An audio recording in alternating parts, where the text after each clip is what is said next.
welcome to another video here on the Critical Focus channel. First off, a big shout out to all my members who support my work and keeps the paint flowing and the electricity running. Members do get access to the member Discord, will influence the content, the matchups, whatnot. There is a join button below if you feel so inclined. But regardless, I am happy for your support in the form of actually just watching the video, of a like and a comment, and if you haven't already, please do feel free to subscribe as well. Let's get on with the video.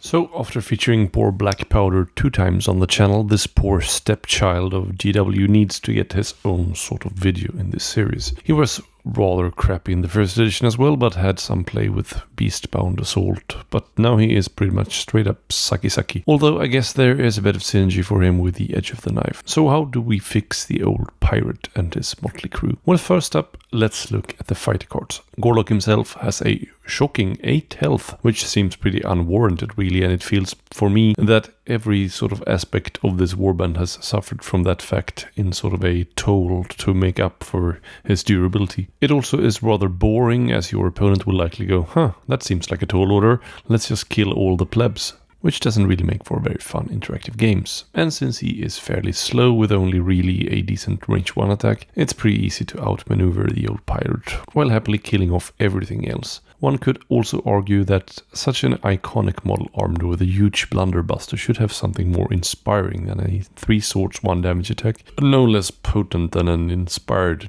dibs. Come on now. I do realize that buffing ranged damage beyond 1 is a slippery slope, so I'm not simply suggesting that it should be. I do think, though, it should have at least a rider like cleave or stagger. What good is a shield versus that type of blasting power? And just maybe he could pick up crit grievous inspired. On 4 swords that could be a bit much with the changes I am opting for later on, but let's have him change to 3 hammers inspired, while picking that up along with keeping either cleave or stagger to make it an interesting decision to opt for the crit grievous or the cleave or stagger. Additionally, I think he should not have more health than Mollog. It just feels off to me. Have him drop to 6 and let him pick up an extra shield inspired, just like the old Rothgorn. Inspiring them is semi-slow after all. As for the parrot, he has lost his push ability from the first edition and his sort of support in tandem with the old pirate. I don't want to make a sort of carbon copy of Mollog's ability here, so I will suggest something different. More tied to the blunderbuss, which needs to be a more iconic and a more central theme to the warband, which I guess it is now, but it's also a crap one at that. I view the bird as the sort of crow's nest lookout for the ship, so I'd suggest having a search ability tied to the bird, where if the bird is within 3 hexes of the target of Gorlok's blunderbuss, the bird will give Gorlok a reroll. I also want to slap an up to 2 hex push on the bird to be within 3 hexes of that same target of Gorlok's blunderbuss as soon as a target is picked for it. We could go for a flanked, surrounded sort of deal, but to set it apart from Mollog's ability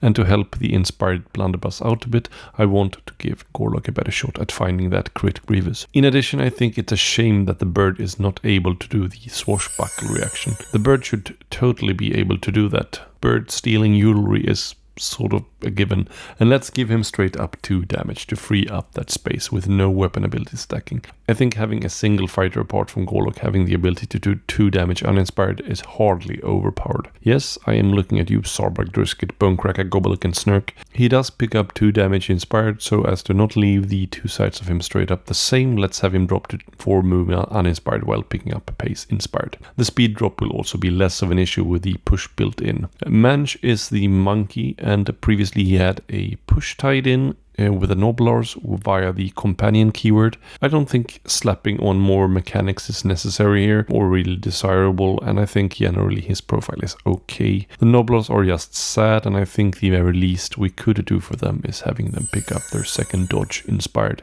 KG is after all a rope swinging swashbuckle pirate. He should be pretty nimble. Let's give Pegs 2 hammers instead of 2 swords to make the swashbuckle a little more likely. He can stay on 2 hammers on both sides. I don't mind KG being slightly less accurate, given he can swashbuckle from range, and picking up 3 swords inspired is okay, I guess.